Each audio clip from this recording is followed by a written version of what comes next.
Hello, আসসালামু আলাইকুম। সব আপু ভাইয়াদেরকে ভিডিওর শুরুতে সালাম জানিয়ে শুরু করলাম। আজকে আরেকটা নতুন ভিডিও নিয়ে আসলাম। আজকে আপনাদেরকে দেখাবো কিভাবে ঘরের সব মশলা দিয়ে, ঘরে থাকা সিম্পল সব মশলা দিয়ে সুন্দরভাবে বাবুর্চি স্টাইলে গরুর মাংস রান্না করা যায়। ওই রেসিপিটা নিয়ে চলে আসলাম। চলেন যাই, চুলায় পাতিল বসিয়ে দিলাম, তেল দিয়ে দিলাম, পেঁয়াজ দিয়ে দিলাম। খেয়াল রাখতে হবে, যদি আপনি মাংসটা সুস্বাদু করতে চান এবং মাংসের ঝোলটা ঘন করতে চান তাহলে অনেকগুলো পেঁয়াজ দিতে হবে। এখানে দেখেন আমি অনেকগুলো পেঁয়াজ দিয়েছি, যদিও ক্যামেরায় অতটা বোঝা যাচ্ছে না, কিন্তু আমি অনেকগুলো পেঁয়াজ দিয়েছি। তো আপনারা যারা রান্না করবেন এভাবেই চেষ্টা করবেন একটু বাড়িয়ে দেওয়ার জন্য পেঁয়াজটা তরকারির ঝোলটা ঘন করে এবং তরকারির স্বাদ বাড়িয়ে তোলে। এর জন্য আমরা তরকারিতে পেঁয়াজটা ব্যবহার করি। যাক, পেঁয়াজগুলো ভালোভাবে ভেজে নিচ্ছি। পেঁয়াজগুলো মোটামুটি বাদামি রঙের করে ভেজে নিতে হবে। সাথে একটা একটা করে মশলা দিয়ে দিতে হবে, যেমন আমি লবণ দিয়ে দিলাম, গরম মশলাটাও দিয়ে দিলাম। এ ফাঁকে আবার একটু একটু করে নেড়ে চেড়ে দিব। এই যে আদা দিয়ে দিলাম, রসুন দিলাম, আদা দিলাম, দোনোটাই দিয়ে দিলাম। এবার মশলাগুলো ভালোভাবে আর একটু ভেজে নেব। দেখেন আমার পেঁয়াজগুলো কিন্তু অনেকটাই বাদামি রঙের হয়ে আসছে। তো আপনারা চাইলে আমার রেসিপিটা ফলো করতে পারেন। যেসব আপুরা আমার রেসিপিটা ফলো করবেন আশা করি আপনাদের উপকার হবে। তো দেখেন, কেউ স্কিপ করে যাবেন না, সবাই ভিডিওটা পুরো দেখে যাবেন। হলুদের গুঁড়াটাও দিয়ে দিলাম, মরিচের গুঁড়াটাও দিয়ে দিলাম। এরপর আমি এই মশলাগুলো মিশ্রণ করে নেব। দেখেন মোটামুটি এই যে সিম্পল রান্নার একটা প্রসেস, এই যে একটু একটু মশলা দেবেন আর একটু একটু ভেজে নেবেন। এই যে মশলাটা ভালোভাবে কষিয়ে নেওয়াটা, এটার মধ্যেই কিন্তু আসল গোপন রহস্যটা লুকিয়ে থাকে। অনেকে হয়তো মনে করে একটু ভেজে নিলেই হবে, কিন্তু আসলে না। পারফেক্টভাবে যদি মশলা ভাজা হয় তাহলেই আপনার তরকারিটা পরিপূর্ণ স্বাদে রূপান্তরিত হবে। তো এর জন্য আমি দেখেন আমার মশলাগুলো আমি সুন্দরভাবে ভেজে নিচ্ছি। এখানে আমি জিরার গুঁড়িটাও দিয়ে দিচ্ছি, দেখেন এই যে 4 চামচে করে 2 চামচ জিরার গুঁড়িও দিয়ে দিলাম।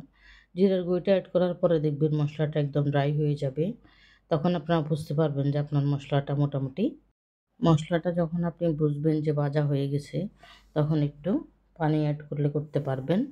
আর নতবা যদি মনে করেন যে মাংসগুলো দিয়ে দিতে পারেন। মাংসগুলো দেওয়ার পরেও কিন্তু কিছুক্ষণ নেড়ে চেড়ে নিতে হয়। আমি দেখেন আর একটু নেড়ে চেড়ে নিলাম, মশলাগুলো একদম ভালোভাবে ভেজে নিলাম। তো পরে এবার মাংসগুলো দিয়ে দিব। এবার মাংসগুলো অ্যাড করব। দেখেন এই যে মশলার মধ্যে মাংসগুলো দিয়ে দিলাম। হ্যাঁ, এবার যদি আসেন আপনারা যদি কেউ পানি দিয়ে মশলাগুলোকে আরেকটু ভেজে নিতে চান, ভাজতে পারবেন না, অথবা পানি অ্যাড করে মাংসগুলো দিয়ে দিতে পারেন, সমস্যা নাই। কিন্তু আমি এখানে পানি অ্যাড করার আগে মাংসগুলো দিয়ে দিলাম। মাংসগুলো মশলার মধ্যে ভালোভাবে মিশ্রণ করে নিচ্ছি। কারণ মশলাগুলো একদম পারফেক্টভাবে ভাজা হয়ে গেছে। এখন মশলার মাংস ভালোভাবে কষিয়ে নিলে তারপরে যে মাংসের মধ্যে মশলার স্বাদটা ঢুকে যাবে পুরোপুরিভাবে। তো সেই জন্য আমি পানিটা অ্যাড করে নিই। তো আপনারা যদি মনে চায় পানি অ্যাড করতে পারেন, কোনো ব্যাপার না। এখন দেখেন আমি সব মাংসগুলোর সাথে সব মশলাগুলো ভালোভাবে মিশিয়ে নিয়েছি, ভালোভাবে নাড়ে দিচ্ছি, মাংসগুলো যেন একদম মিশে যায়। তো এভাবে আপনারা একটা একটা করে পচে শেষ করে রান্না করবেন। এই রান্নাটা আশা করি আপনাদের অনেক উপকারে আসবে। নতুন আপুরা যারা রান্না শিখছেন নতুন করে, তাদের জন্য আমার আজকের এই রেসিপি। তো এখন দেখেন মশলাটা সম্পূর্ণ মিশিয়ে গেছে। এখন আমি চুলায় আঁচটা মিডিয়াম আঁচে দিয়ে বসিয়ে রাখবো ভালো করে কষানোর জন্য।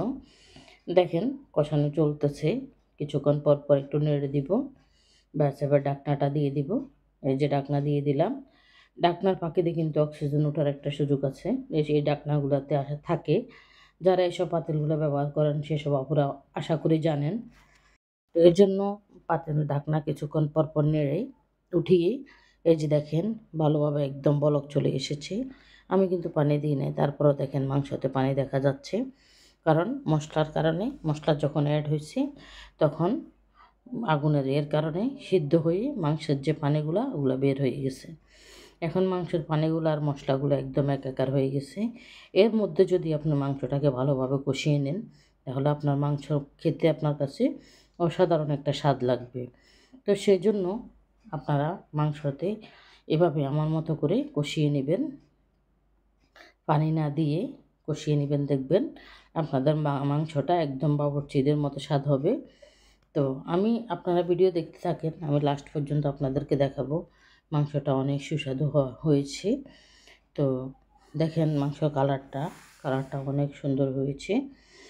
তো আমি নেড়ে ছেড়ে দিচ্ছি ভালোভাবে, যেহেতু পানি দিই নাই, যদি লেগে যায় সেজন্য, মাংসটা যেন না লাগে সেজন্য ভালোভাবে নেড়ে দিচ্ছি এবং মশলাগুলো নিচ থেকে উপরে উঠিয়ে দেওয়ার চেষ্টা করতেছি।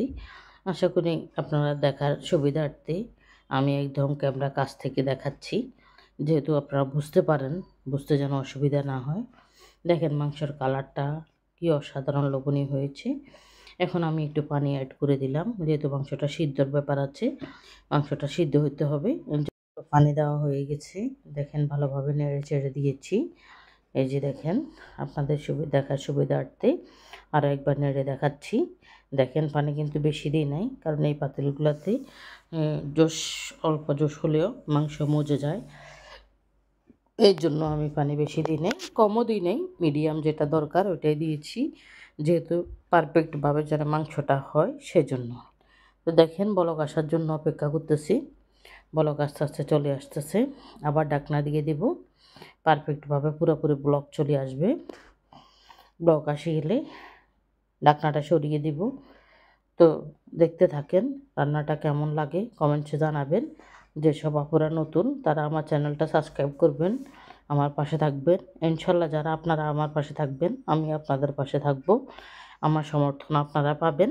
এই যে দেখেন মাংস আমি ঢাকনাটা নামিয়ে দেখাচ্ছি, বলক চলে এসেছে সম্পূর্ণভাবে, মাংসটা হয়ে যাচ্ছে। তো যেসব আপুরা আমার রেসিপিটা ফলো করতে চান, আমি বলবো ভিডিওটা স্কিপ না করে সম্পূর্ণভাবে দেখার চেষ্টা করবেন, আশা করি আপনারা উপকৃত হবেন। এই যে দেখেন ঝোলটা কিন্তু অনেকটা কমে গেছে, আমি নেড়ে চেড়ে দেখাচ্ছি, দেখেন ঝোলটা কিন্তু অনেকটা কমে গেছে, মাংসটা অনেকটা সিদ্ধ হয়ে আসছে। তো হতে থাক, দেখতে থাকেন। তো যেসব আপুরা আমার ভিডিও দেখেন আগে থেকে, ওইসব আপুদেরকে বলবো আমার ভিডিও দেখার জন্য, আমার পাশে থাকার জন্য, আমাকে সাপোর্ট করার জন্য সব আপু ভাইয়াদের প্রতি অনেক অনেক কৃতজ্ঞ, অনেক অনেক ভালোবাসা। তো সবাই আমার ভিডিওগুলো দেখবেন, আমার পাশে থাকবেন, এতটুকু আশা করি। আমি আপনাদের পাশে আছি ইনশাল্লাহ। মাংসটা হয়ে আসছে মোটামুটি, ঝোলও অনেকটা কমে আসছে, দেখেন যে ঝোল কমে একদম পারফেক্ট লুকে চলে এসেছে। এখন আমি কিন্তু চুলাটা অফ করে দিছি, এখন আর বলক উঠতেছে না। এবার আপনারা দেখিয়ে বলেন কালারটা কেমন হয়েছে। সবাই ভালো থাকবেন, আল্লাহ হাফেজ।